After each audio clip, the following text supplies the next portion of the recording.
যার বিবাহের সামর্থ্য হয়েছে, 1 নম্বর হলো আর্থিক সামর্থ্য, 2 নম্বর শারীরিক সামর্থ্য, তো তুমি বিবাহ করো। ফাইন্নাহু আগাদ্দু লিল বাসার, বিবাহ তোমার চোখ নিচের দিকে হেফাজত করবে। ওয়া আহসানু লিল ফারজ, লজ্জাস্থানকে পবিত্র রাখবে গুনাহ থেকে।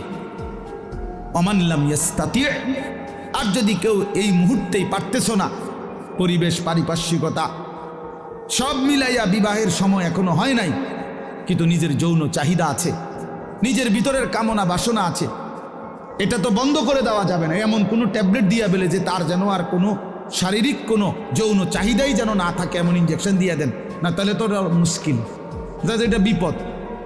এটা তো আল্লাহ প্রদত্ত, আল্লাহ প্রদত্ত।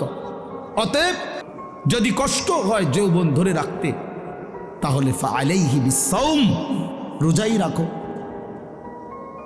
রোজা রাখো, রোজা রাখো। ফাইন্নাহু লাহু উইজাউন, কেননা রোজার মধ্যে যৌন শক্তি প্রতিরোধের প্রতিষেধক আছে।